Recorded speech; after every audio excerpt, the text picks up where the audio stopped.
Listo. Entonces, dándole continuidad al temario que nosotros nos propusimos al comienzo de este curso, el tema nos atañe en el día de hoy es cómo funciona la iglesia, cómo funciona la iglesia.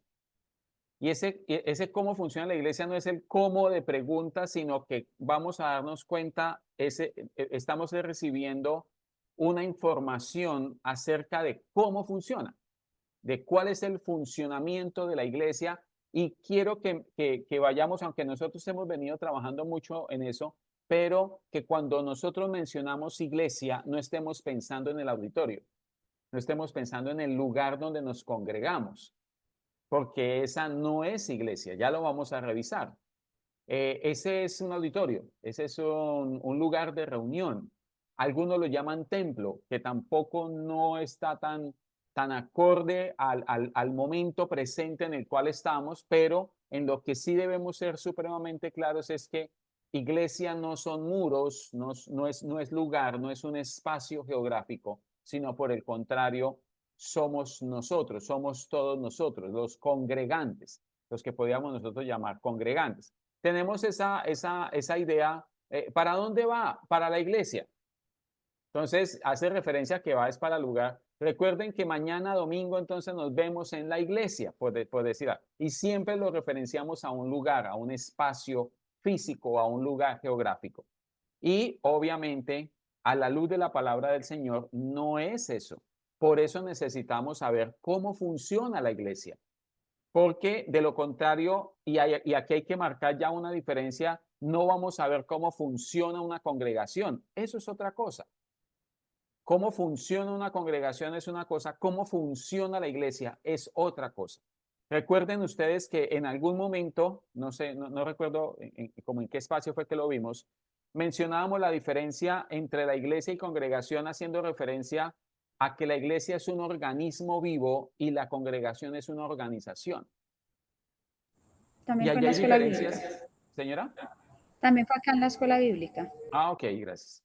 Entonces, hay una diferencia abismal entre los dos escenarios. Entonces, la iglesia es un organismo vivo, y a partir de ese principio es que vamos a comenzar a desarrollar este tema de cómo funciona la iglesia. La congregación, la denominación, el concilio, pueden tener varios nombres, eso es una organización.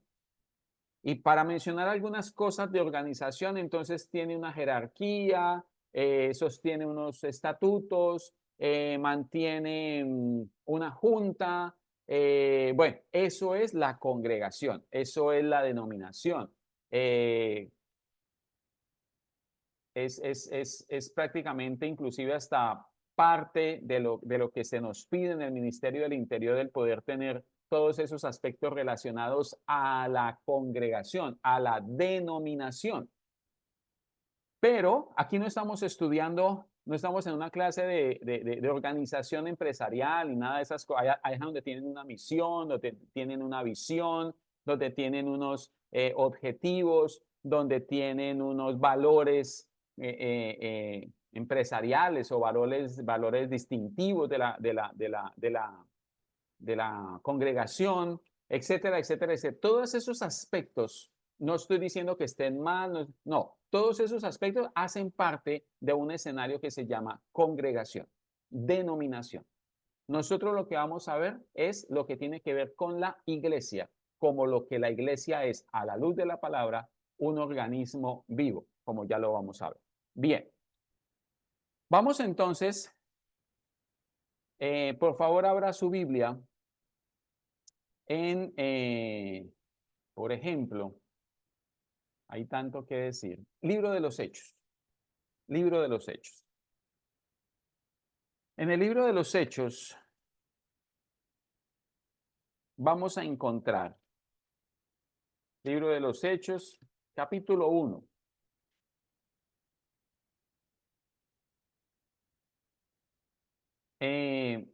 Hay otra diferencia que nosotros debemos tener en cuenta, y es la siguiente. En la palabra, entonces ya dejamos afuera congregación. Allá Su junta, sus estatutos, su visión, su misión, todo eso, allá quedó eso. Ahora estamos acá. Pero acá encontramos nosotros, creo que eso también ya lo habíamos visto en alguna otra oportunidad, encontramos nosotros dos escenarios también. Uno que se llama el pueblo de Israel y otro que se llama la iglesia. Son dos escenarios que están, que si bien es cierto, están en la palabra del Señor, son dos escenarios completamente diferentes. Diferentes en el sentido de que el pueblo de Israel es eso, un pueblo, una nación, que recuerden ustedes que comienza con la promesa que Dios le hace a Abraham de hacer de él una nación grande, ¿se acuerdan?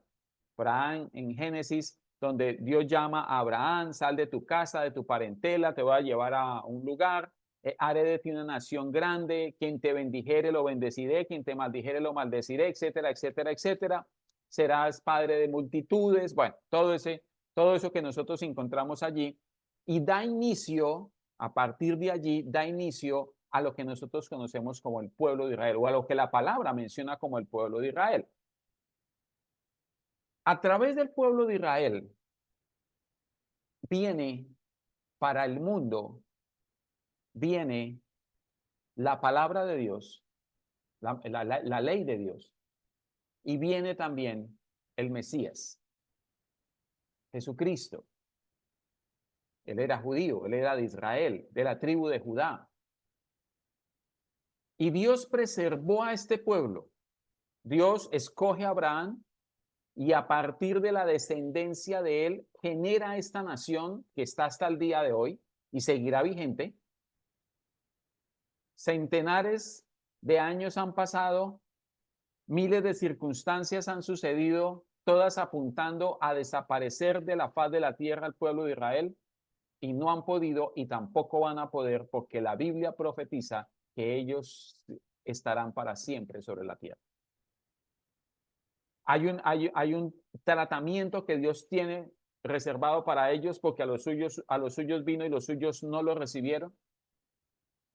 Creo que mencionamos también en alguna oportunidad cuando hablamos por allá de Daniel acerca de las semanas 70 de Daniel, que hace referencia a esas profecías que están precisamente en el libro de Daniel, que menciona aquel último periodo de 7 años en los cuales Dios va a estar tratando con el pueblo de Israel precisamente, pero que igualmente van a tener que reconocer a Jesús como su Señor y Salvador para poder entrar en este nuevo pacto.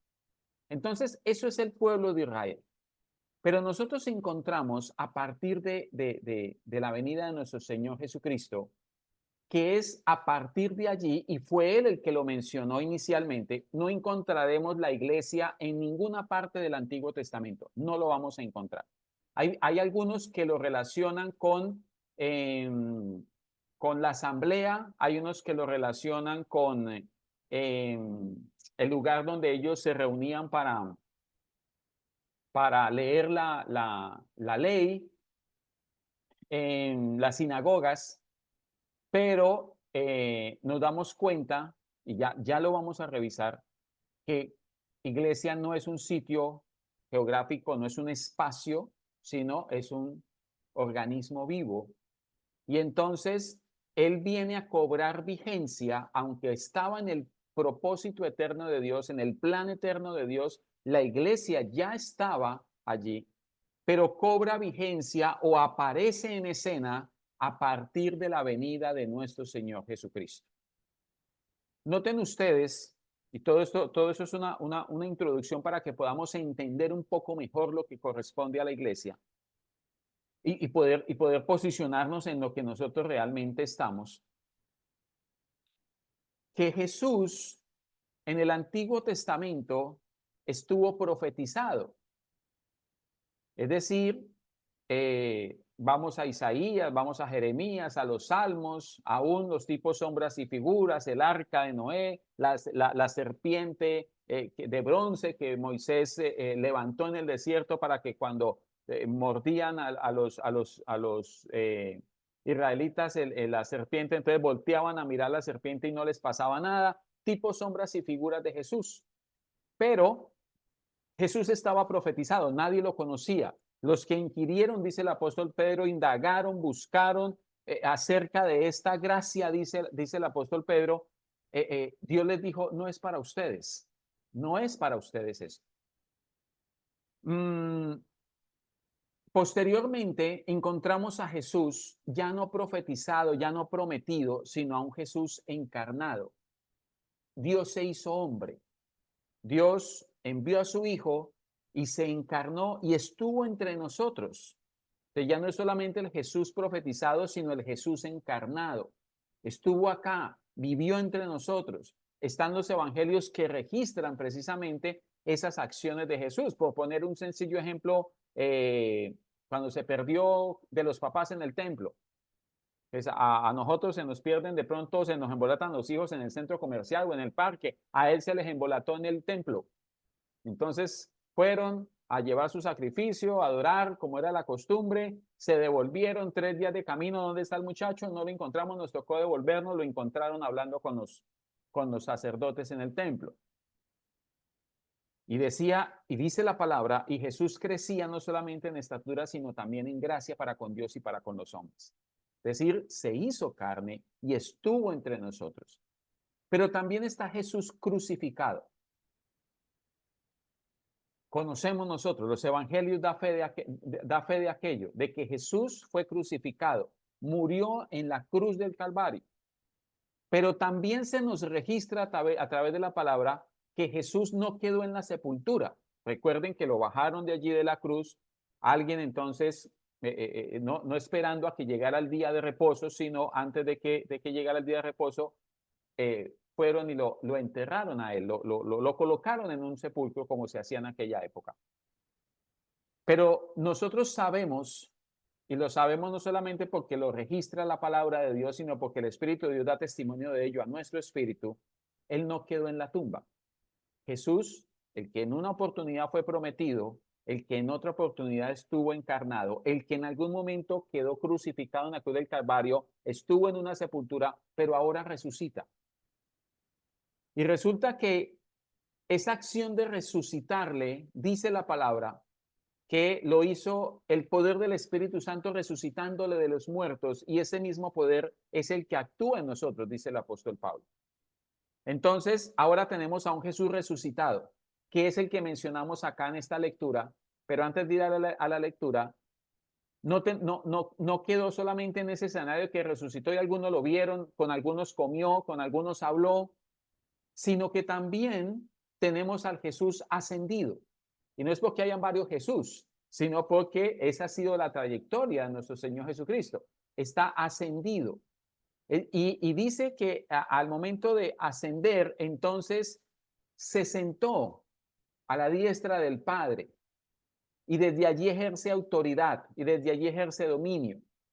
Y se le dio la capacidad, y ojo que aquí es donde empieza nuestro tema, se le dio la capacidad, a partir de allí, de haber dejado de ser una promesa para convertirse en una realidad, a los suyos vino, estuvo entre el pueblo, Emmanuel, Dios con nosotros. Cumplió con lo que la escritura decía de él, que iba a ser crucificado. No lo retuvo una tumba. Cuando fueron a buscar en la tumba estaba vacía. Resucita, hay evidencia de aquello, de que él resucitó. También hay evidencia de que ascendió. La palabra de Dios nos enseña y el Espíritu nos da testimonio de que eso es verdad, de que él está sentado a la diestra del Padre. Y desde allí se le dio entonces la capacidad a Jesús de impartirse en el corazón de los hombres. ¿Qué es lo que sucede cuando nosotros creemos con nuestro corazón, confesando con nuestra boca que Jesucristo es el Señor de nuestras vidas? Se imparte a los hombres. Y al impartirse a los hombres, al impartirse, está entregando lo que él dijo que era: vida. Porque es a través de Jesucristo que nosotros tenemos la vida que hoy tenemos, nuestra vida espiritual, de lo que estábamos muertos antes de Jesús. Y es precisamente en esa acción de impartirse a los hombres donde aparece la iglesia, mis queridos. En todos aquellos, desde ese día, que ya lo vamos a leer, desde ese día hasta el día en que la iglesia sea quitada de la faz de la tierra, a todos esos hombres y mujeres en los cuales han aceptado a Jesús como su único y suficiente Salvador personal y en los cuales se ha impartido y se impartirá hasta que la iglesia sea quitada, a esos se les conoce como la iglesia. Son ellos los que son la iglesia. Por eso nosotros no encontramos en el Antiguo Testamento la iglesia por ninguna parte. Ese era un misterio para ellos. Para ellos era un misterio Jesús. Y el misterio de Dios en el Antiguo Testamento era su Hijo Jesucristo. Fue todo tipo, sombra y figura. El misterio cuando Cristo vino fue la iglesia. Y él mismo dijo, yo edificaré mi iglesia. Y encontramos varios escenarios en los que se evidencia claramente, y es lo que vamos a desarrollar en este momento,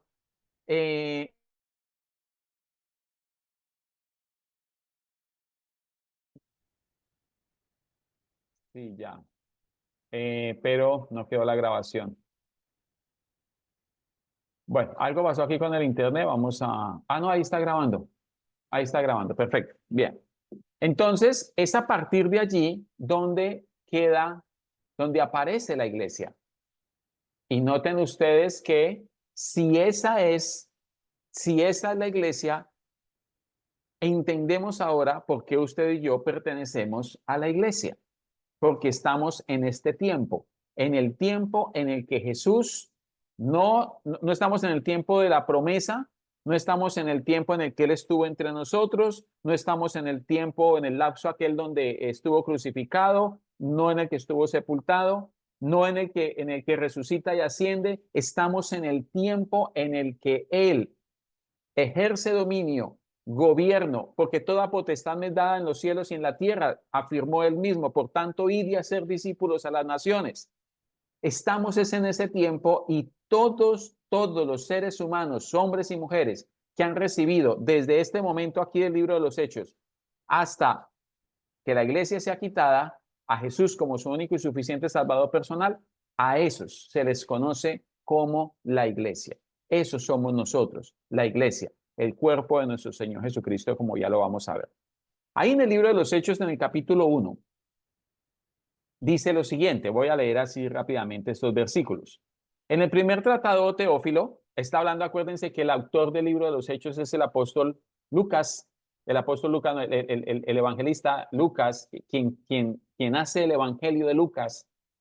Y ese fue su primer tratado y este es el segundo tratado que hay un personaje llamado Teófilo al cual él le comparte estos textos. Y dice, hablé acerca de todas las cosas que Jesús comenzó a hacer y a enseñar.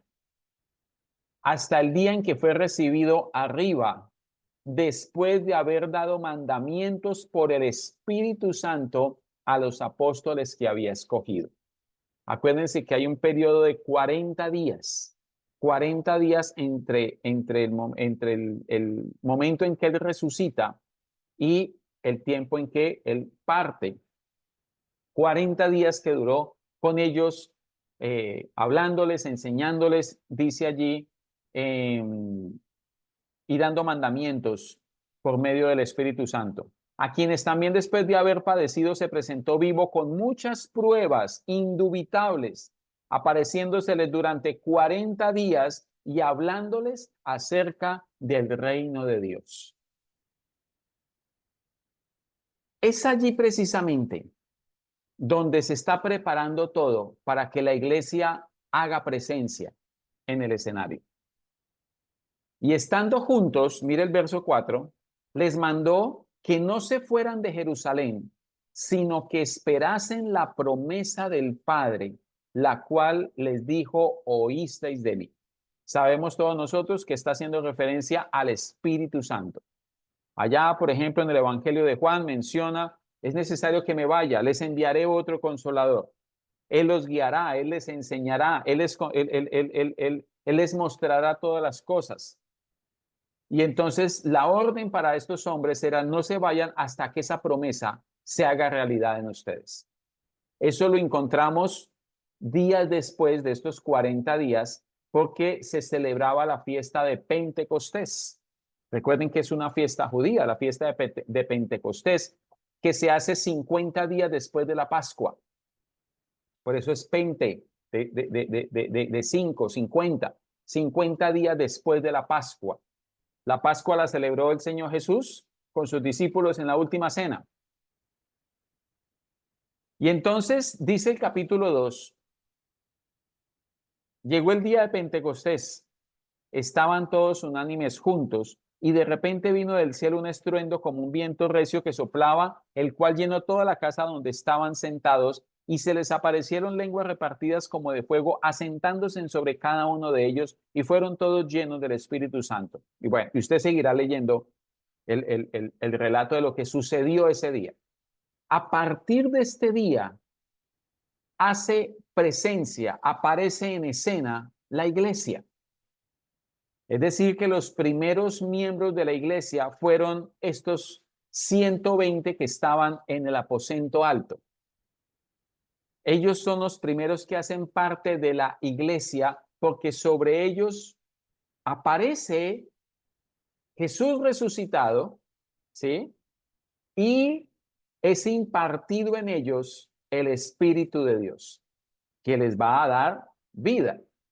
Por eso podemos encontrar evidencias de ellos en estos primeros hombres. Por ejemplo, ahí en el 2:14 dice, entonces Pedro poniéndose en pie con los 11 alzó la voz y les habló diciendo, varones judíos y todos los que habitáis en Jerusalén, esto os sea notorio y oíd mis palabras. Un primer discurso que empieza a mencionar acerca de lo que estaba aconteciendo, acerca de lo que estaba pasando, pero lo relaciona inmediatamente con cosas que se habían profetizado en el Antiguo Testamento. Y menciona entonces, por ejemplo, en el verso 22, varones israelitas, oíd estas palabras, Jesús Nazareno, varón aprobado por Dios entre vosotros, como con las maravillas, prodigios y señales que Dios hizo entre vosotros por medio de él, como vosotros mismos sabéis. A este, entregado por el determinado consejo y anticipado conocimiento de Dios, prendisteis y matasteis por manos de inicuos, crucificándole, al cual Dios levantó, suelto los dolores de la muerte, por cuanto era imposible que fuese retenido por ella.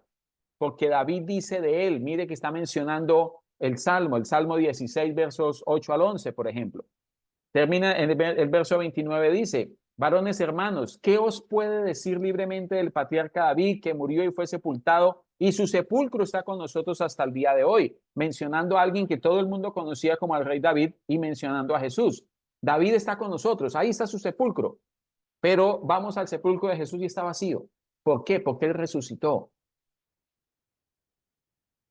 Y todo esto, si ustedes siguen leyendo, que yo los invito por favor a que lean estos primeros capítulos del libro de los Hechos, harán referencia o hacen referencia precisamente a esos comienzos. Y algunos estudiosos llaman a la iglesia primitiva o a la primera iglesia, haciendo referencia a los inicios de la iglesia, pero muchas veces se menciona a la iglesia como la reunión de personas que se congregan. No está mal la definición, viene de la palabra griega eclesía, que significa congregantes, escogidos congregantes, pero la palabra nos da una definición mucho más exacta de lo que es precisamente la iglesia para nosotros. Por ejemplo, miren por favor, ahí en el mismo Hechos, pero en el capítulo 2, verso 47. 47. Bueno, mire desde el 46, yo siempre hago lo mismo. Y mire desde el 46. Y preservando unánimes cada día en el templo y partiendo el pan en las casas, comían juntos con alegría y sencillez de corazón, alabando a Dios y teniendo favor con todo el pueblo. Y ojo a esto. Y el Señor añadía cada día a la iglesia los que habían de ser salvos. Note que esto nos da una evidencia clara de quienes participan de la iglesia. ¿Quiénes serán los que participan de la iglesia entonces? Según lo que acabamos de leer. Entonces, que yo tomo algo. Los que son salvos. Que hemos Muy sido bien. salvos. Los que son salvos. Y hay una sola forma de podernos identificar como salvos. ¿Cuál es?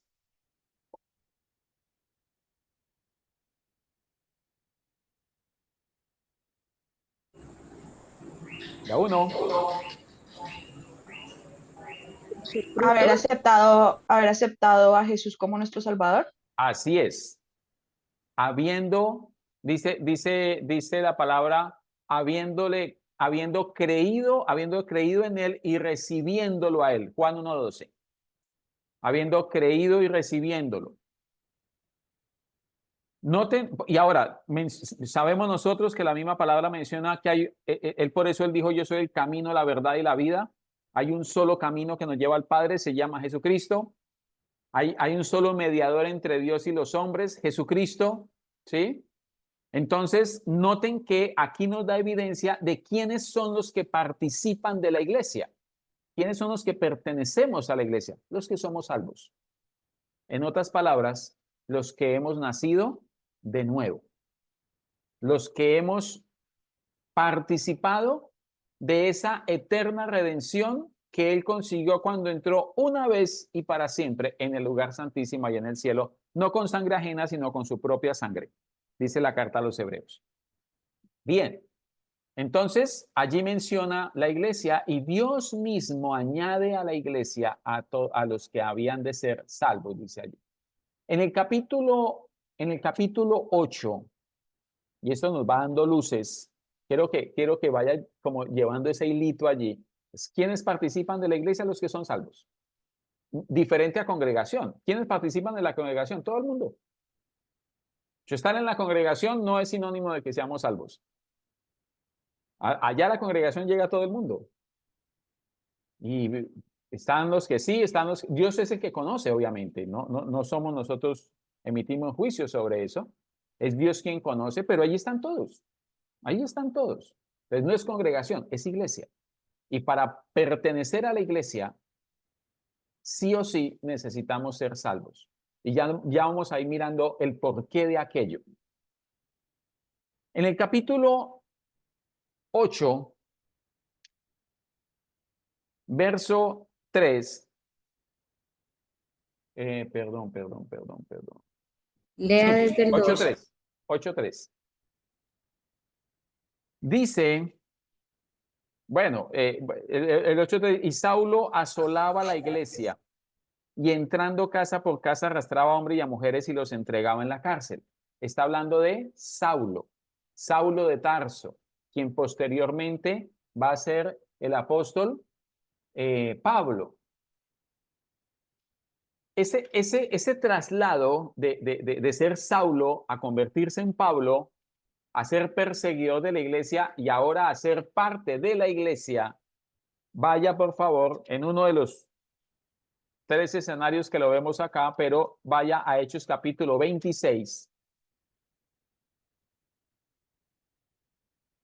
verso 12. 26:12.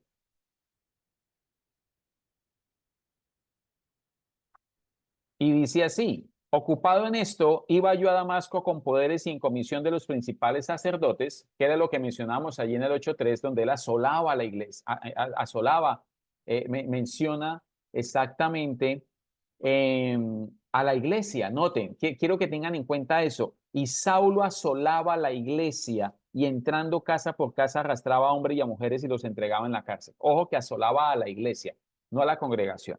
Mire el relato que él mismo está haciendo en una de sus defensas, en una de sus participaciones cuando estaba preso en Roma. Dice entonces, cuando ocupado en esto, es decir, en ir a las casas y sacar a la gente, iba yo a Damasco con poder y en comisión de los principales sacerdotes.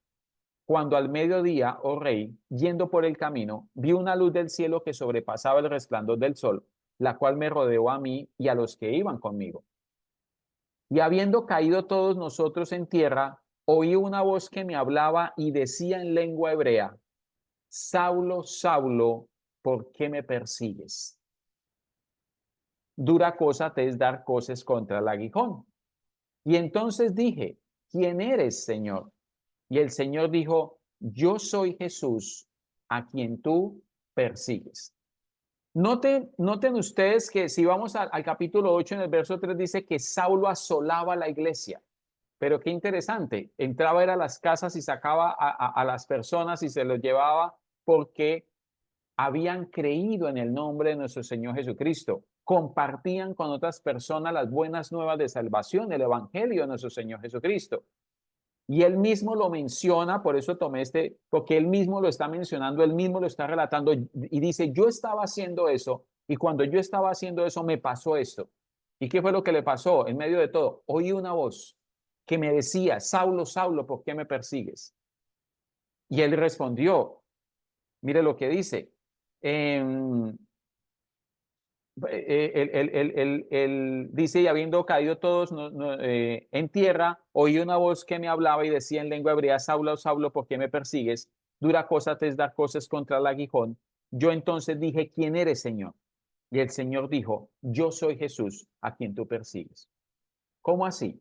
Aquí estaba sacando a hombres y mujeres, iglesia, pero acá él está diciendo que cuando él estaba haciendo eso, a quien estaba persiguiendo era Jesús. Entonces, aquí hay una relación completamente entre Jesús y la iglesia. Y no es una relación de que aquí está Jesús y la iglesia está allá. Aquí está diciendo la iglesia y Jesucristo son lo mismo. Son lo mismo y ya nos vamos a dar cuenta en el sentido de que dice la palabra del Señor que la iglesia es el cuerpo de Cristo porque Él es la cabeza de la iglesia. Y eso tiene que cambiarnos completamente el panorama frente a cómo funciona la iglesia, que es nuestro tema, el que estamos tratando en esta noche. Entonces, no hay ninguna separación. No hay ninguna separación entre Jesucristo y la iglesia. Uno solo. Él es la cabeza y la iglesia es el cuerpo. ¿Por qué me persigues? Él había podido decir, pero es que yo lo que estoy haciendo es persiguiendo a esos que andan por ahí diciendo que resucitó, que van para el cielo, que bueno, en fin, etcétera, etcétera. No, lo estaba persiguiendo a él. ¿Por qué? Porque si alguien me pega en mi cuerpo, mi cabeza está diciendo, me está pegando a mí. Y encontramos entonces que esa relación que existe entre Jesús y la iglesia es que son uno solo, un organismo vivo. Por eso no lo podemos confundir con la congregación, que es una organización. La iglesia es el cuerpo de Cristo y está amarrado, vinculado, son consustanciales, son uno solo, la iglesia y la cabeza que es Cristo. Y a esa iglesia es que usted y yo pertenecemos. Miremoslo. Efesios capítulo 1. Vaya Efesios capítulo 1. El tiempo corre. Efesios capítulo 1. Verso 20 en adelante.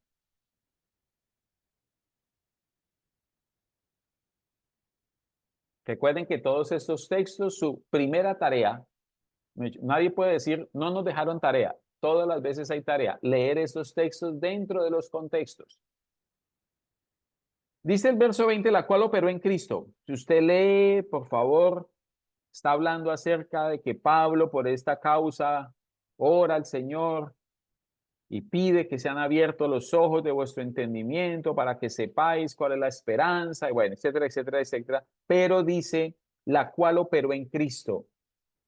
Ese poder de su fuerza, dice el verso 19 al finalizar, operó en Cristo, resucitándole de los muertos y sentándole a su diestra en lugares celestiales. Note que la iglesia no está vinculada a Jesús, el que estuvo en Galilea, el que caminó sobre el mar. No está vinculada la iglesia al que fue crucificado, al que está allá en la cruz, como algunos lo ven todavía allá en la cruz. No está vinculada a la iglesia con el que estaba o visitó una tumba porque después no estuvo allí. Está vinculada con el resucitado, pero también con el ascendido, pero también con el que ahora está sentado a la diestra, dice aquí a su diestra, en lugares celestiales. Espero que me lo esté entendiendo. Nosotros tenemos que sacar de nuestro imaginario que al Cristo al cual pertenecemos es el de la cruz. No estamos diciendo que no predicamos, dice Pablo, a Jesucristo y a este crucificado. Eso es otra cosa.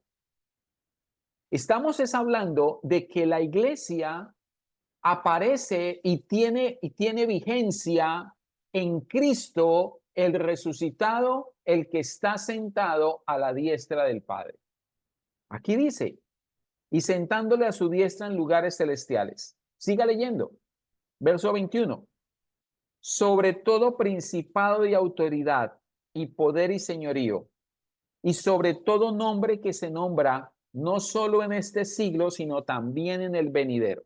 ¿Se acuerdan que cuando él resucita y se encuentra con sus discípulos, lo registra, por ejemplo, Mateo en el capítulo 28, comienza diciéndoles, toda autoridad me es dada, toda potestad me es dada en los cielos y en la tierra?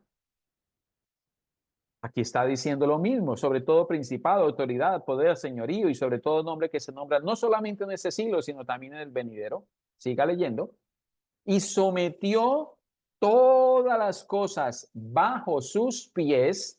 Eso significa que él efectivamente está ejerciendo gobierno, está ejerciendo dominio, que no hay absolutamente ninguna autoridad, ni ningún poder, ni ningún estamento, ni ningún gobierno, ni ningún aspecto de todo lo que existe que esté por encima de él. No lo hay. Ni en los cielos, ni en la tierra, y mucho menos debajo de la tierra. No lo hay. ¿Por qué? Porque sometió todas las cosas bajo sus pies. Eso lo hizo el Padre con su Hijo. Sometió todas las cosas bajo sus pies. Y mire esto. Y lo dio por cabeza sobre todas las cosas a la iglesia. Y lo dio por cabeza sobre todas las cosas a la iglesia. Miren esto. Tan cierto es para nosotros, tan real, tan palpable para nosotros es que Jesucristo no está entre nosotros, no está en una cruz, no se quedó en una tumba. Tan real es que Jesús está sentado a la diestra del Padre en lugares celestiales. Eso es tan real para nosotros como decir, porque lo estamos leyendo, que Jesucristo fue dado como cabeza a la iglesia. Es exactamente igual de real. Es decir, si yo confieso, si yo creo con todo mi corazón que Jesucristo resucitó entre los muertos, que está sentado a la diestra del Padre en lugares celestiales, con esa misma confianza, con esa misma certeza y convicción, porque eso es fe, podré también reconocer que Él es la cabeza de la iglesia. Porque eso lo hizo el Padre con Él. No solamente lo resucitó, sino que lo sentó a su diestra en lugares celestiales. Dice que lo colocó sobre todos principado, autoridad, poder y señorío. Y sobre todo nombre que se nombra no solamente en ese siglo, sino también en el venidero. Y que sometió bajo sus pies sometió todas las cosas bajo sus pies. Todo está bajo el dominio de Jesús. La hoja que cae, el día que aparece, la luna que cuando anochece, el transitar de todo el cosmos, todo lo que sucede está bajo el dominio de Jesús.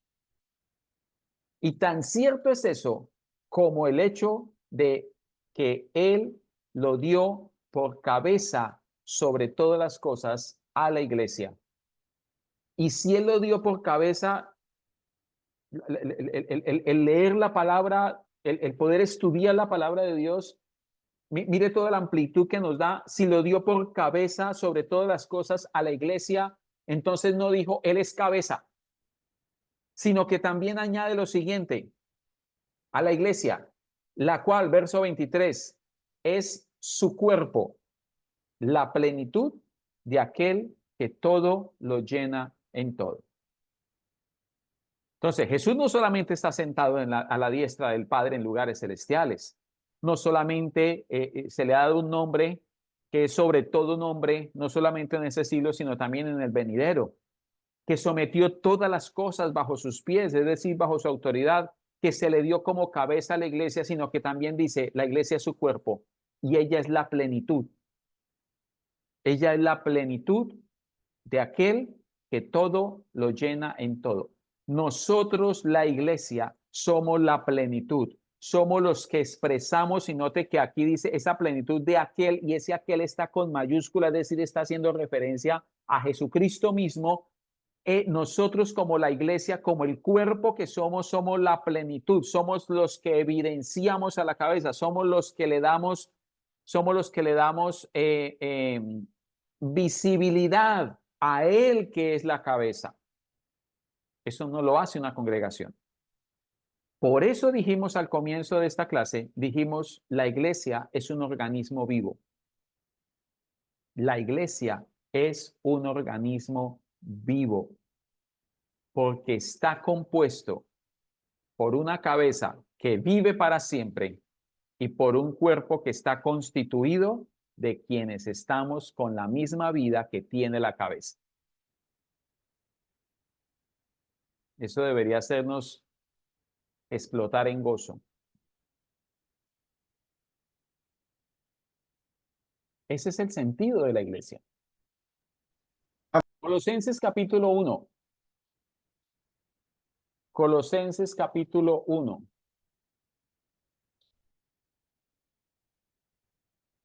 Verso 15. Colosenses capítulo 1. Verso 15 en adelante. Mire lo que dice.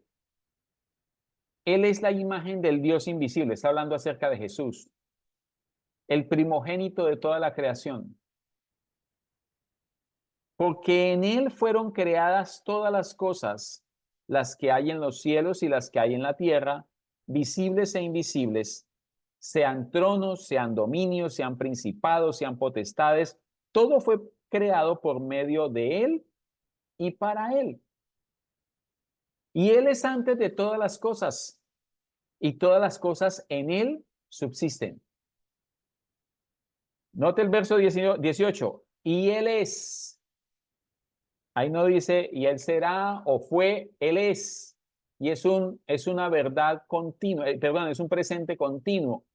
Él es la cabeza del cuerpo, que es la iglesia. El que es el principio, el primogénito entre los muertos, para que en todo tenga la preeminencia, por cuanto agradó al Padre que en él habitase toda plenitud. Si en él habita toda la plenitud y él es la cabeza, en nosotros como la iglesia habita toda la plenitud. Por eso lo mencionaba el mismo apóstol Pablo en la carta que escribió a los Efesios. Él es la cabeza de la iglesia y nosotros somos su cuerpo.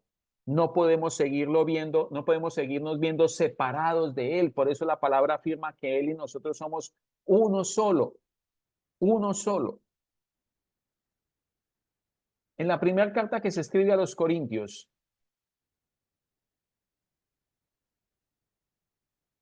primera carta a los Corintios, y creo que con este vamos a terminar. Hay otro, pero ese lo vamos a dejar para dentro de 8 días. Primera carta a los Corintios, capítulo 12.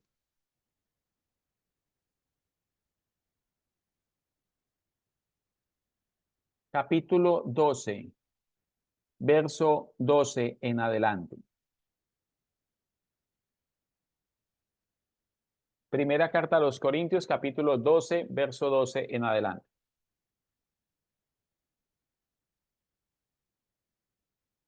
Porque así como el cuerpo es uno y tiene muchos miembros, pero todos los miembros del cuerpo, siendo muchos, son un solo cuerpo, así también es Cristo.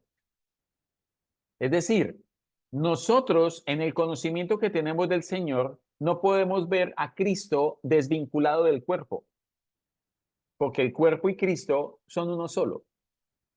Es decir, usted y yo no deberíamos vernos como piedras vivas, dice el apóstol Pedro que somos, desvinculados de Cristo, que es el dador de nuestra vida. Vuelvo y lo leo, porque así como el cuerpo es uno, y está haciendo referencia al cuerpo físico, y tiene muchos miembros, pero todos los miembros del cuerpo, siendo muchos, son uno, son un solo cuerpo. Por eso no se nos puede colocar algo que no sea de nuestro cuerpo. Eso requiere, eso ya es invento humano, pero se requiere una cantidad de cosas para que finalmente termine siendo compatible. Porque a pesar de que tenemos muchos miembros, ellos en sí mismos son un solo cuerpo. Eso mismo pasa con la iglesia y Cristo como la cabeza. Somos muchos, muchos. Y no solamente somos los de hoy, son son todos desde Pentecostés y los que faltan todavía, hasta que la iglesia sea quitada de la tierra. Pero todos ellos, todos nosotros, somos un solo cuerpo, donde Él es la cabeza. Y están unidos, porque la misma vida que está en la cabeza es la que ha sido impartida en nosotros. Porque por un solo espíritu, verso 13, fuimos todos bautizados en un cuerpo. Acuérdese que esa palabra bautizar significa amalgamar. Aquí tiene la referencia de amalgamar, de hacer uno solo. Esto es bautizar, uno solo. Acuérdense que bautizar significa sumergir también. Sumergir, por eso cuando se bautiza en agua es sumergiendo, es decir, lo hace uno solo con ese elemento que se llama agua, por ejemplo. Pero aquí está haciendo referencia a que lo hace uno solo, dice, porque por un solo espíritu fuimos todos bautizados, amalgamados, en un cuerpo, sean judíos o griegos, sean esclavos o libres, y a todos se nos dio a beber de un mismo espíritu. Es decir, ya no vale el ser una cosa o ser la otra. Ahora es en Cristo.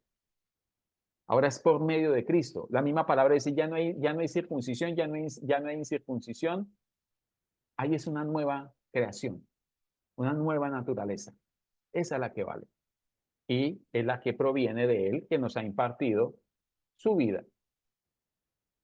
Además, el cuerpo, verso 14, además, el cuerpo no es un solo miembro, sino muchos.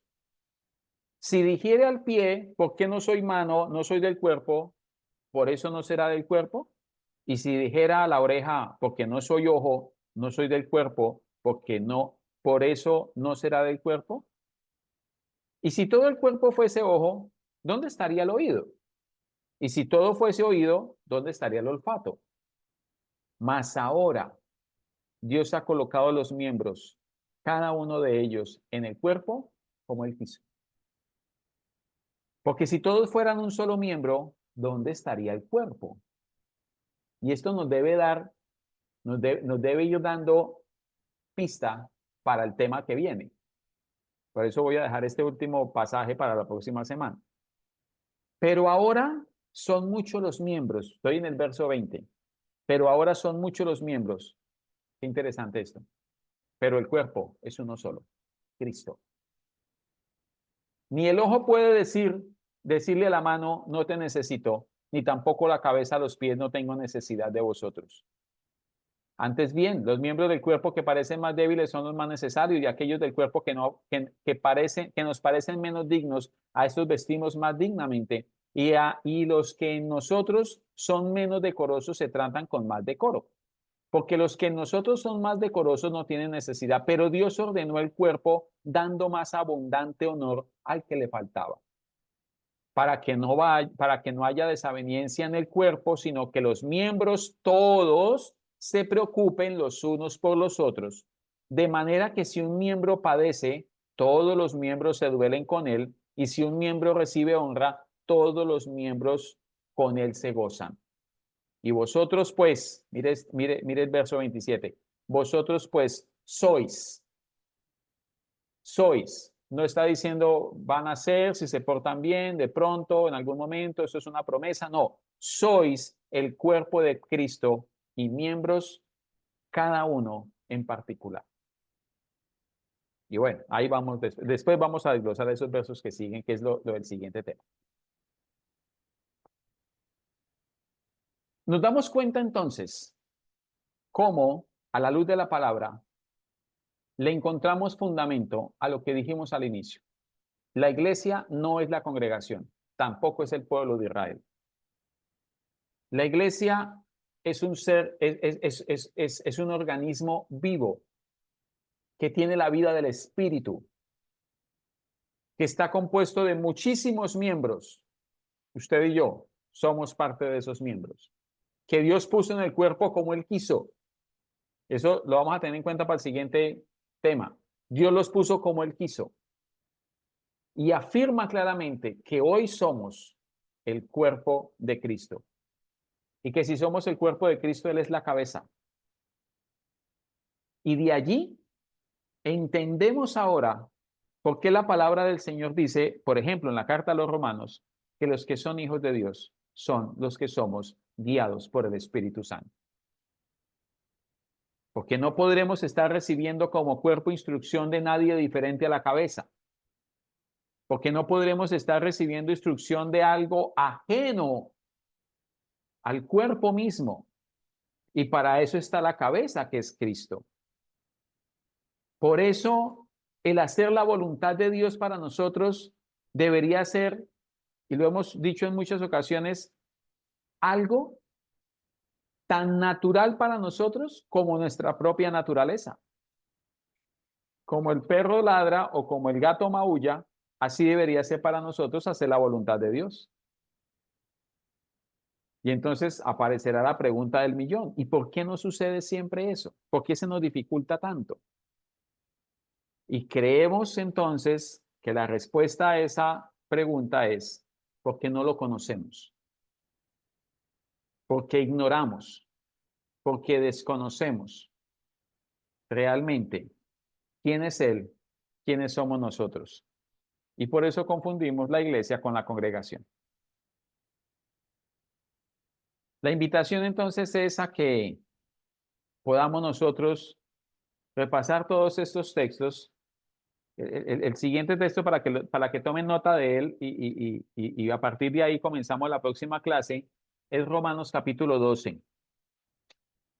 Romanos capítulo 12, verso 4 en adelante, que se lo leo así rápidamente.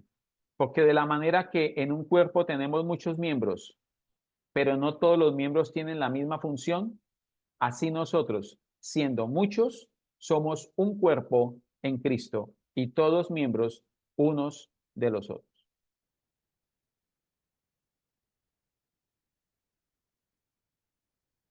Creo que frente a toda esta evidencia bíblica, dicho de alguna forma, no podemos o no deberíamos seguir confundiendo iglesia con congregación, iglesia con Israel, o viendo la iglesia como algo y no como alguien. Y viéndonos nosotros en una iglesia como si participáramos de una denominación o de una congregación. Somos miembros los unos de los otros. Participamos de una misma fe, de un mismo espíritu, de una misma vida suministrada por la cabeza. Y esa cabeza se llama Jesucristo, nuestro Señor y nuestro Salvador. Bien, vamos a orar. Padre, te damos gracias, Señor, por este tiempo, por tu palabra, por lo que tu Espíritu Santo ha ministrado en nuestros corazones en esta noche, Señor, acerca de lo que somos como tu cuerpo, como la iglesia. Y así podemos comprender entonces cómo funciona este cuerpo, cómo funciona la iglesia, Señor.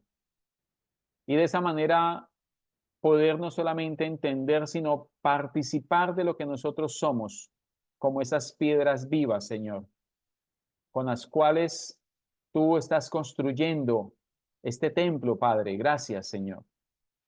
Privilegio tenemos, Señor, cuando tu palabra nos es ministrada en nuestros corazones por tu Espíritu Santo y podemos cada día tener mayor certeza y mayor convicción, no solamente de lo que tú eres para nosotros, sino de lo que nosotros somos en ti, Señor.